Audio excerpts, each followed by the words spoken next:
Let's get you out of here. Okay, oh, whatever, it's already recording. Hey, man, really sorry about the late delivery. Just, life happened. It is what it is. If this is gonna be about the Miguel match, I watched some of the whoring and other stuff, but I think I saw Bacon Maru was chatting with you about it. I don't know if he DM'd you or if you continued the conversation, so I figured you guys got that. I'm just gonna cover my 2 cents on this one and just some overarching themes that I've been noticing that still seem to linger in your gameplay. And you know the drill. Just a nerd who likes Tekken, like Josie. She's fun, etc., etc. Let's get right into it. Okay, the two overarching themes that we need to be focusing on here are your overcommitment when it comes to applying pressure, applying any form, just in neutral in general, right? And the kind of this is kind of like a subset of this category, but your sort of hesitation in order to really capitalize and maybe vary up what you want to do or can do with whiffs, right?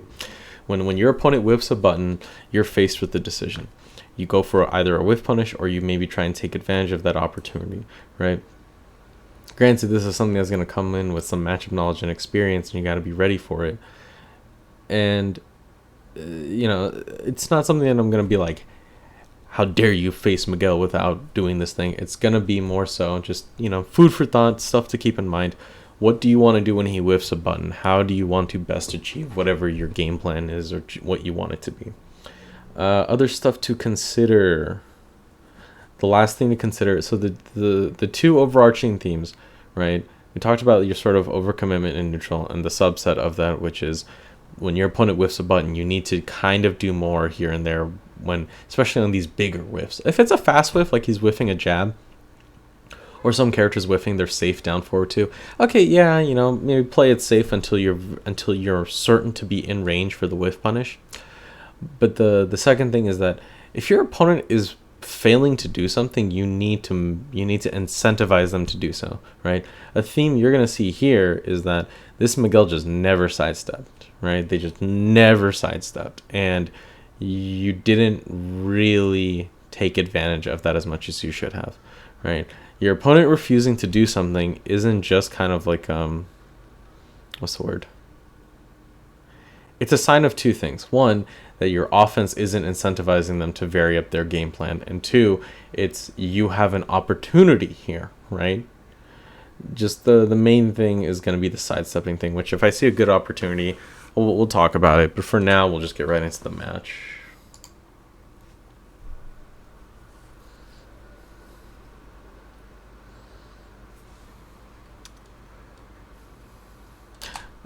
No, he does a little bit more. Right. So like right here, right? He blocks a button. I don't think that's safe. I don't know though. But let's see what happens after, right? You get some pushback and you go for the down forward one string, and I'm not sure why, right? He does backdash cuz my initial suggestion would have been like, if you block something and they're safe, just do your unseeable shit, right? 1+4. Slam 1+4, start chipping away at them, right, etc., etc. Sometimes the pushback might even help you because that maybe that gives you the right distance for the guaranteed switch one, right? And maybe it even reaches after he backdashes slightly, because I want to say 1+4 is some pretty solid range. My suggestion is 1+4. I would experiment with recreate the situation in training mode and experiment and see if it whiffs or not. Then, because I am talking out of my ass here. But the reason being is that, like, what was your goal for utilizing this string, right? Think about it. Yeah, Josie has a lot of strings, and everybody's like, oh, Josie's a string-focused character. It's like, sure, you can be when you're Falkenram, right? When you're Falkenram and all of your strings have these crazy rewards and all this other bullshit, then yeah, you can really just start slamming out strings, right? Falkenram is so stupid, right? The moment you block a down forward one, or if you block standing 3 from Falk, you're in a mix-up, right? And what is his commitment? A duckable plus on block homing high launcher. Or, oh no, he did 3-4, he's now -12, right? what is Josie's commitment, right? If the Miguel was familiar with Josie and he chooses to block the low or low parry, or let's just say he blocks it, right? And you finish the string. He then you for what's the low? 12 damage. For 12 damage on a low, you risk getting launched, right? You for no frame advantage and 12 damage for just a little bit of chip damage. You finish the string for some reason, and granted the Miguel doesn't punish you, so whatever. But you see that you see what I'm trying to get at, like the skewed risk reward in your favor and why you don't need to be committing to these strings, right? Instead, opting for something like, okay, if there's pushback, CD3. If there's no pushback, 1+4, because you get a huge advantage in switch mix-up stuff, right? If you've used a lot of lows and you want to mid-check him because you don't want to use another low, but you're still not sure if he's going to duck yet, do something like down 2, right? All of these moves with immediate rewards and far less commitment, right? If I immediately get access to my low, I get my chip damage, I get my frame advantage, mix up, etc. Versus something like down forward 1-4-2 or down forward 1-4-2, where I have to get to the second part of this easily seeable string, right? Once you start doing the string, and he's just like, okay, well, if I recognize this string, I'll duck here and then get a super easy punish on you. Oh, yeah, I guess there's cancels from it. So this is going to be a difference in philosophy, I guess, where if you start utilizing the string cancels, maybe. I just think you're doing way too much work for such little reward, right? Why are you going to bother with all these like string cancels and all this other fancy bullshit when you can just, 1+4, CD3, CD1+2, forward 3, just simpler moves that don't require all these extra steps in order to achieve not even similar results, right?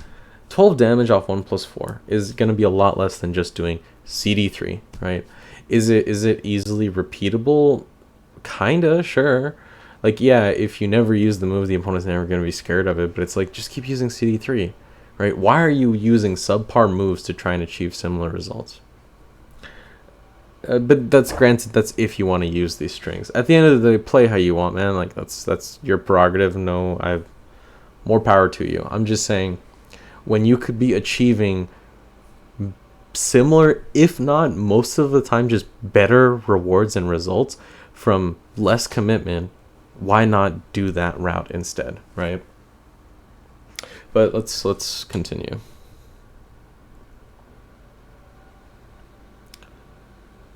Commits on the grab. Nice. And so that's another thing, right? When we talk about not adjusting to your opponent. So earlier when he did the, you did switch 1 into magic 4, and he just backdashed, right? And then now you do switch 2 or something into hop kick, and he just blocked it, right? Again, these are just signs that are telling you, okay, this dude is not someone who likes to press buttons, right? He may be aggressive in his pressure, but when it comes to defense or taking his turn, he's simply just going to wait it out, right? That means you need to start switching gears and start applying some more greedy plays or punish him for just being so passive on defense, right? He's simply waiting for you. He's simply just waiting it out, which means all of your counter hit setups aren't going to be anywhere near effective, right?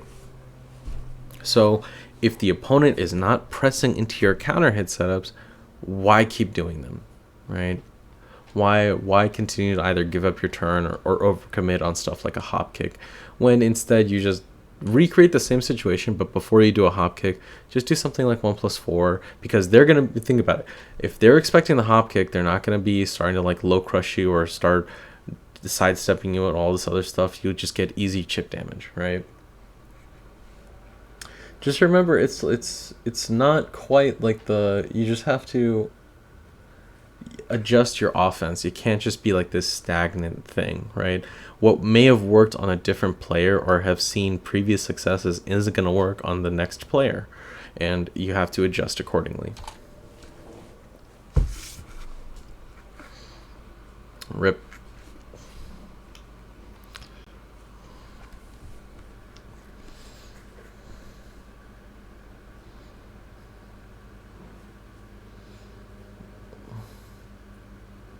And So right here, this is going to be a running theme throughout this set of like, okay, you don't know Miguel, which is fine, but now you know that under pressure, he has like a counter hit launcher. And in the heat of the match, obviously, it's going to be hard to process that information immediately, but this is like reviewing this match, right? Do so on when you review this match yourself, you now notice that, okay, Miguel has a back one, and he has a counter hit launching back one, right?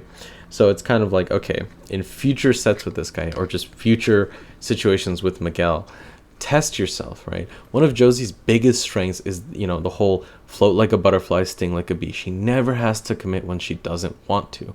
She can constantly leave herself in sort of advantageous, or at least like -1, maybe -4 at worst situations, enabling movement, right? Experiment in the lab. Recreate this exact same situation, right? Where you do, what did you end up doing?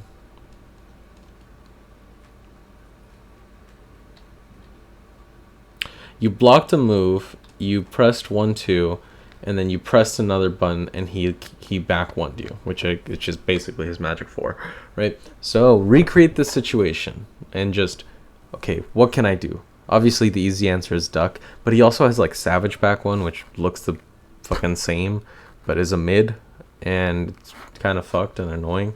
So you'd have to experiment and see, okay, how do you differentiate between the two in what situations? Just be on the lookout for that. But can I sidestep this?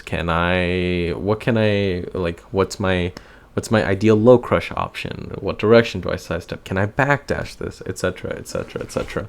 Because you're constantly going to be recreating these situations. Oh, this is what Dunk was talking about, right? Where it's like you weren't sure when to take your turn and stuff like that. And you can also be doing the same thing for the opponent, right? Force them into awkward situations where they're unsure, but they're going to challenge you with their counter hit launcher and overcommit, and you on a good read can then adjust accordingly and then duck and launch him, right? Or possibly sidestep if that works. Not too familiar with back, because I know, and there's back one and then there's savage back one. One of them's homing. I think it's the mid. I want to say it's the mid. Wait, let me just check.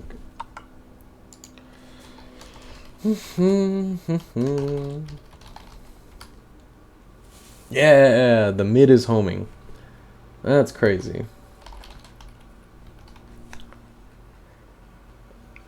Yeah, and the high is fucking insane. Yeah, so the mid is homing, right? But the mid also what the fuck? The mid kills his turn on block, so then you can start doing stuff and whatnot. But food for thought.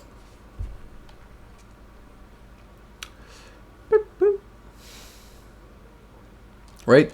So as you see right here, he blocks the jab string, and all you do is just hold back. You're not even backdashing.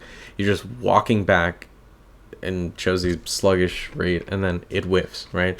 So again, future scenarios, it's like, okay, if I create more ambiguous situations and he overcommits to the back one, I can backdash and go for a whiff punish, right? Fuck it, experiment, see if like butterfly edge kills it, see if down 4 or 2 evades it, or even hop kick, right? Obviously you don't want to hop kick every single time, because again, trying to reduce that level of commitment on your end. But the idea of like, okay, I've created an ambiguous situation for him 2 times in a row, he's back one, I'm pretty sure he's going to go for it a 3rd time, and I know my hop kick is pretty evasive, so then you just hop kick him, right? Hop kick the T-Rex, the Spanish T-Rex. Just food for thought. Just again, experiment and see what works for you. What is your preferred method of handling the situation? Okay, maybe, don't just top kick like that. Rip. Nice. That's cool. I like that is that the stream doing that? Yeah. Good practice. So right here, right? Again, in what situation throughout this match has he really sidestepped you, right? He backdashes a lot. He backdashes a ton, but he's not sidestepping you. So what made you think that, yeah, a sidestep is, or forward 4 is what I want to do? What are you trying to discourage, right? If you're trying to just get a counter hit out of him, there's plenty of other buttons you can do, right? It's just kind of like this risky situation of, if you're not familiar with the Miguel matchup, why would you want to do a move that leaves you at -9 in his face, right? Free to do whatever he wants with you. Again, it comes into that kind of idea of, what can you do? Excuse me. What can you do to achieve similar results or similar rewards, but lesser commitment, right? And the goal is always going to be dash block, right? Just dash block and see what happens. And then base your information accordingly. If you dash in front of his face and then hold back, what does he do? Does he immediately throw out a move? Does he start sidestepping? Does he start backdashing right away and then throwing out a move, etc., etc., etc.? So then you can formulate and adjust your game plan, right?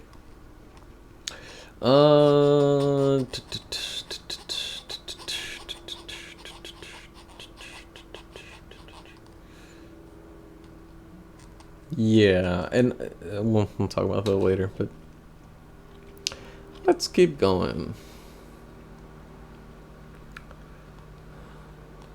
Rip.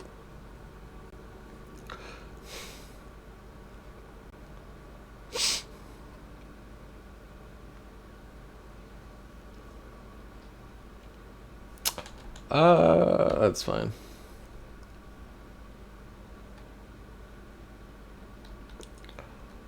Nice.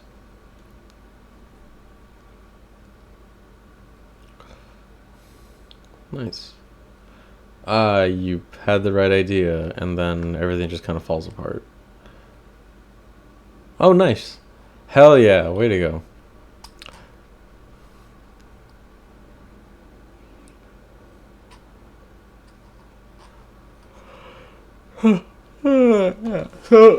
Oh, rip.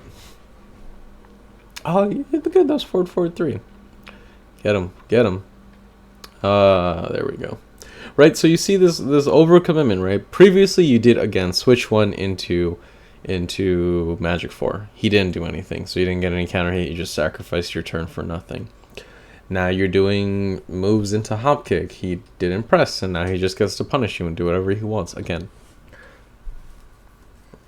why the overcommitment to these counter hit setups against a clearly sort of defensive oriented or passive opponent, right? In what world do you expect these counter hit setups to pay off, right? Instead, start opting for, okay, he's not pressing buttons, he's not really moving around too much, he's not like darting around the arena. So instead of opting for all these like hop kicks and other stuff, let me try and see, how about if I, what's the word? Do forward 4-3, do CD 1+2, etc., etc., etc. Create more situations that if he just keeps being passive and doesn't challenge you, excuse me, right? If it doesn't challenge you, then you just get to keep free rolling your turn and keep applying all this easy pressure, right? And then as you start to notice this frustrations, then you start to try and get a sense of like, okay, this is like the 5th time that I've done CD 1+2. I think he's going to press here. And then you do your counter hit button, or you backdash to bait the whiff and then whiff punish him, etc., right? Stuff like that. It's just constantly like, I'm seeing you apply the same game plan over and over again, and it's clearly not working out, and there's just kind of this failure to adjust on your part. Maybe in the later, because I know there's a second match, but I don't think I'm going to get to it today. I know there's a second match, but like, I feel like it's just a lot of similar themes, but we'll see what happens. Rip. I hate his snake edge. It's so like, it's like, oh, it's 26 frames. I'm like, man, have you seen that move? That shit, like, that stuff is just stupidly hard to see. I don't know. Do I want to continue the round? Yeah, we'll do the next set and see how it goes. See if any of my thought process stays the same.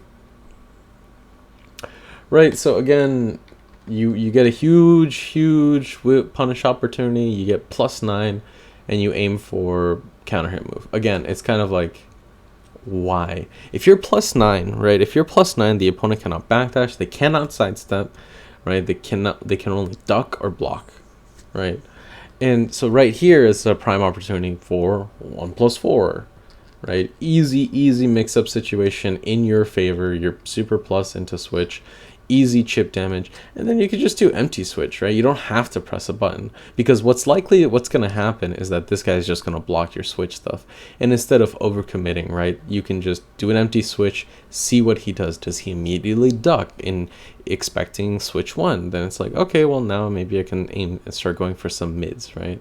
Does he immediately try to challenge you, right? And by the point he tries to challenge you, I'm sure you should be able to block.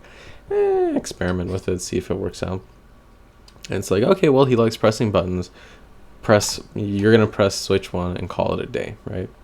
Oh, that's another thing. Like right here.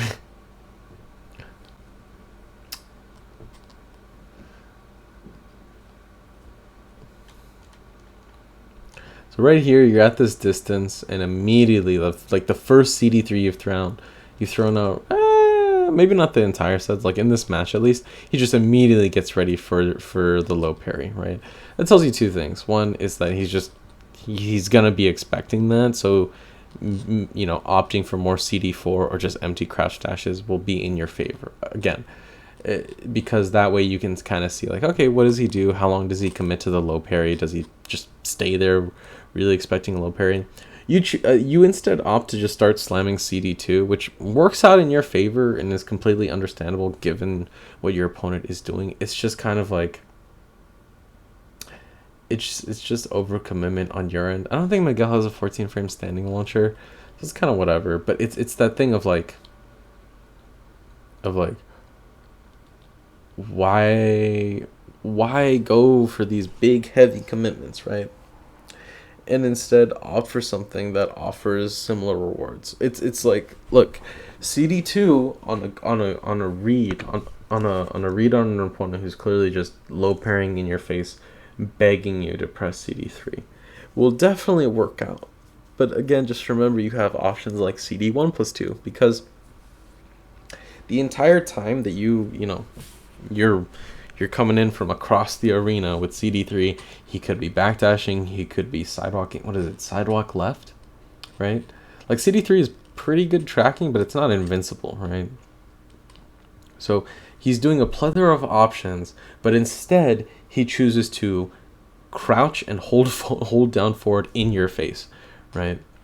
And that's kind of where I bet a lot of Josie players wish she was Bruce, where Bruce would just have all these mids that delete his health bar. But I digress. Right? Again, just stuff to keep in mind for future scenarios with this opponent or any Miguel. If you start applying a move, what does the opponent immediately do to try and react to that or counteract that? And what do they not do? And weigh your options, right? If he starts just trying to low parry in your face, you weigh that option. It's like, okay, he seems to be really commitment heavy to the low parry. Am I gonna respond with CD2 and get a huge free launch, right? Quote unquote free. Or do I go for something a bit safer and then just try to do something like CD1+2? Because this guy, if he's committing to the low parry, he's not going to be sidestepping you, right? Like, he's literally holding down forward. And he's not going to be able to react in time to start sidestepping CD1+2. Because he's just hardcore committing to it. But, I digress. I think I've rambled on this point for long enough.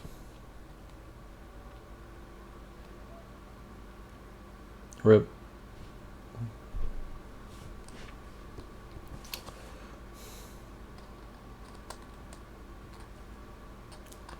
Oh, you did MTCG. Ah, rip. Yep, then comes that thing of like, yeah, a tragedy.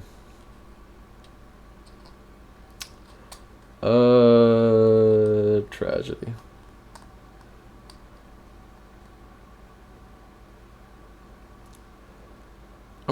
That's happened a few times. I'm gonna assume that's just kind of an input error where you do the full crouch down 3. I was always wondering, like, what the heck's going on there?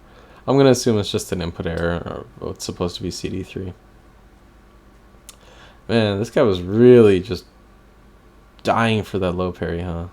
I guess Miguel has his 14 frame launcher, but he doesn't have a 13 frame crouching.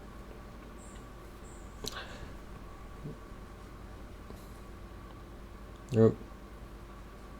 Nice. Nice. So where does it go wrong?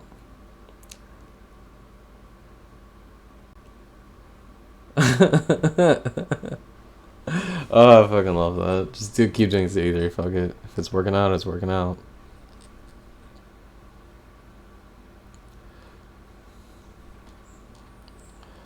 Okay, and I don't know. So these situations are hard, right? It's just kind of like, all right, put him in the 50-50. Is it finally gonna happen? Is he finally gonna duck? And then he does, and he low parries, which is fine.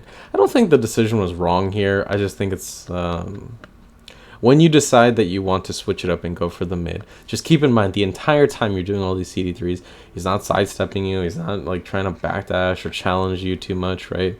He's not pressing a button. Like you're crouch dashing from pretty far away distance, and he's not just throwing out like Magic 4 or any of his other mids or hop kick or some shit. So you don't always have to overcommit to CD2, right? I don't know if Miguel has a 14 frame standing launcher. I don't think he does, but you don't have to overcommit to that. You can easily just do CD1+2, punish the opponent for not sidestepping or doing anything else, and then you get a free +5, right? Does CD1+2 go as far as CD3? I know it's like stupidly active, so maybe. I don't know. I don't know.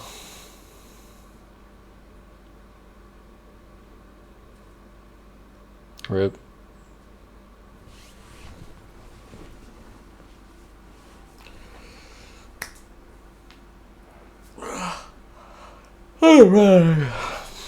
Alright. Let me... What's this guy talking about? Neutral, punishment / matchup knowledge, combo / Oki, personal opinion stuff. Neutral, you're overcommitting to strings, right? Everybody talks, I don't know if I ranted about it in this video already, but I'm gonna rant again, who cares, this is my video. Right, everybody talks about like, oh, Josie's a string-based character. I'm like, yeah, sure, you can say that, right? Fakrum's a more string-based character than she is. Look at the risk-reward in your favor, right? Not in your favor. Just look at the risk-reward between the two characters, right? All of Fakrum's strings, it's like plus on block, high homing launcher, crazy ass mid with easy plus that are even, some of them are even plus on block, right? That all of these mix-ups are initiated from like range 4, right? The moment you block Fakrum down forward 1, the moment you block Fakrum standing 3, you're in a mix-up, right? And now it's kind of like, wow, it's a bit more fair because he doesn't knock you down on normal hit anymore. It's like, okay, yeah, that doesn't mean he should get like a homing plus on block high launcher, right? With 3-4-4 and all this other bullshit. Compare that to Josie's strings, right? What exactly are you going to achieve by doing down forward 1-4 cancels or some shit? Back 1-2 something or another. Some people are talking about that. Maybe there's some stuff there, but again, why commit to all these strings when you can just simply do another move, right? Just do any other move. Do 1+4. Do CD3. Do CD1+2. Do what else? Do forward 3. When this opponent just refuses to sidestep, stuff like that, right? When you're faced with, when you choose to use an option that has all these steps to make it work, it's just kind of like, why go through all these extra steps to make it work when you don't need to be doing this? Just because they put in 50 million strings for this character doesn't mean you have to use them. It just means that they're there, right? Like, I don't know. I'm kind of going into ranting mode, but it's kind of just like, my opinion is utilize more singular moves and pokes that don't require so much commitment. When you're doing down forward 1-4 into stuff, just do 1+4, right? Or dash block or backdash, see a whiff from the opponent, CD3, right? Stuff like that. You gotta utilize more movement overall in your game plan, both in situations where on block that you're left at -4 or better, where you can sidestep, you need to start sidestepping. Experiment and see if it works against Miguel back one. I don't know for sure, but you just need to start utilizing way more movement in your overall game plan. Everything's just, let me do some occasional backdashes and then I'm gonna throw out some moves, right? Everything's just all this overcommitment and over reliance on moves that you don't need to be doing. What else? I was like reading, I think I read some of your discussion with Bacon Mar, just kind of like, oh, you know, you don't want to be blocking too often. It's like, yeah, I guess, but it's like, this Miguel isn't really punishing you if you just held back, right? If you just hold back, what's this Miguel gonna do? Backdash some more with some more big buttons in your face, right? Blocking is like the best thing you could be doing in Tekken because it's literally zero risk involved, right? Outside of neutral guard, but neutral guard's garbage, so we don't talk about that. But it's like, yeah, I get online's whack and dash blocking's whack, but it's this whole thing about like, you have a tool at your disposal that can offer a plethora of rewards when utilized properly, and then you're just choosing not to utilize it at all, and you're overcommitting on things when you don't need to, which results in some bad habits forming, like for some reason doing a bunch of strings when the Miguel whiffs that aren't going to reach whatsoever.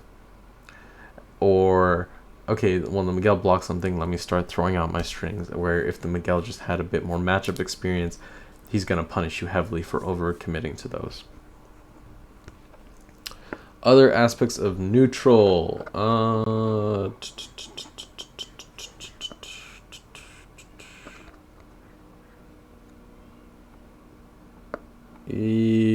the top of my head, I can't. I think that was the main thing.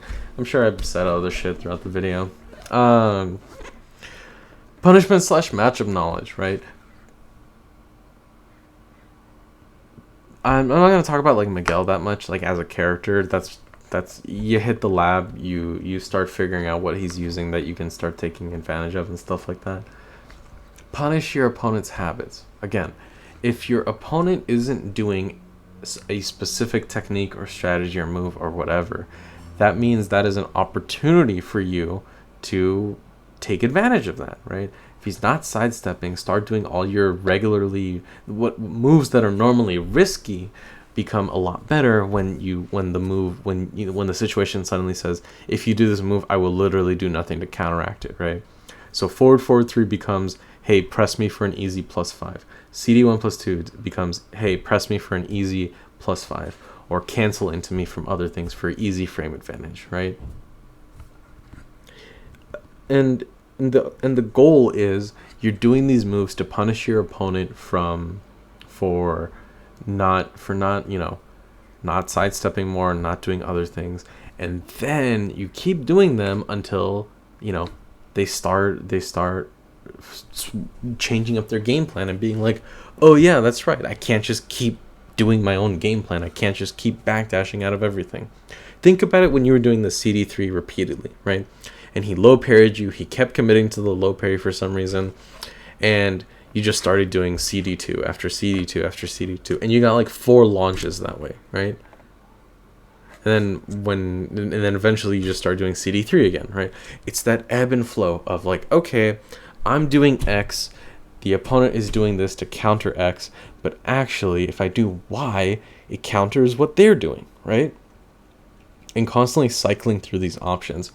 Your game plan is just too stagnant as it is right now, and it's just costing you. And it's not like, you're not getting super blown up for it. It's just kind of like the opponent never has any incentive to take a risk where Josie can then start utilizing her punishment tools or her counter hit tools, etc., etc., etc. Other aspects of punishment / matchup knowledge. Yeah, man, I don't really know Miguel. Rip. Combo / Oki. I thought your combos were solid. Good work. Same shit, different day. I have no complaints at all. Oki, just take more advantage if you know the opponent likes to tech roll. He tech rolled like once, but then you never really got like another. Oh, I mean, I guess you launched with CD2 a bunch. What happened there?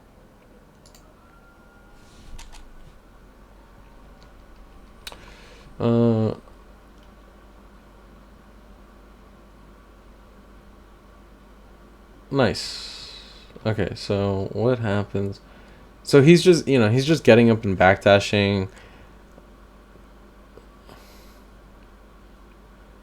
Yeah, so then he starts tech rolling, right? And that's a sign where it's like, okay, I know my opponent's gonna start tech rolling. That's what he likes to do on his wake up and start backdashing.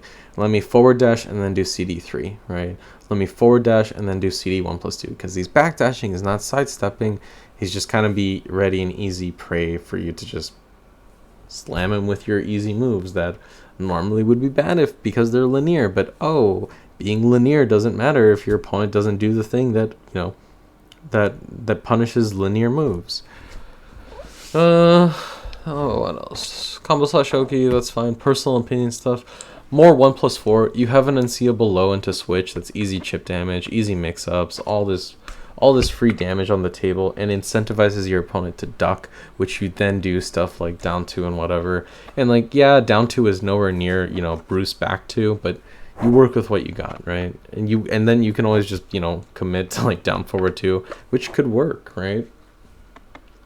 Because this opponent's kind of he's like, yes, he's got good movement, he's got like some patience, but he's also he can easily fall into your flow of the game, right? When you start doing a bunch of CD2s and he starts freaking out and he just keeps stand blocking, and then you start doing CD3s, right? It's very easy for him to like lose the pace of the match, because he's like, I don't know, in my opinion, he's not really setting the pace of the match. He's just letting you do what you want, but then you choose kind of these options that either leave you in a bad spot or you overcommit, and then he's able to punish you for it, right? So you have this opportunity to take more incentive, because even though you're on the receiving end of a lot of, like, you get the short end of the stick, a lot of times you are setting the pace of the match, so you have an opportunity to do stuff.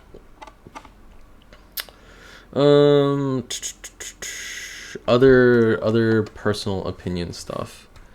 More CD 1+2, like, yeah, it's slow, but it's like active a shit ton, and if the opponent's not sidestepping, who cares?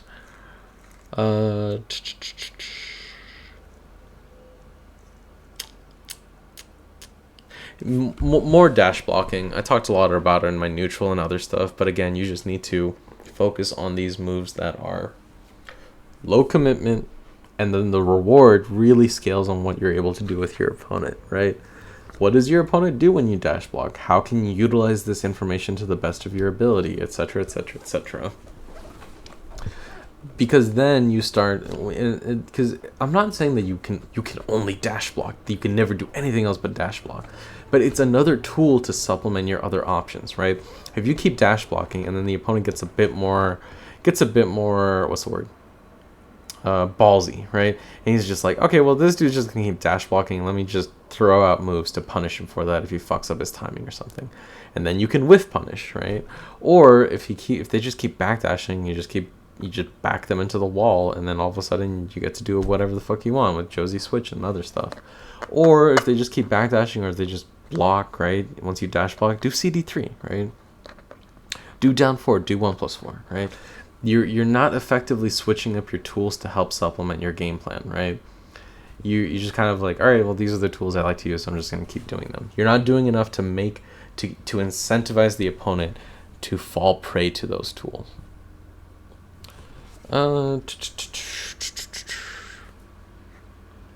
Yeah, man, that's my 2 cents. Sorry about the long wait. Life happens. I got busy with work, and I just didn't have the time or energy to really like put in the effort that I want to, because I do enjoy making these videos, and I hope they help out. It's just, I'd like to set aside time for them. Anyway, if you have any questions about anything, let me know, and I'll try and respond when I can. I hope you're doing well, man. Stay safe.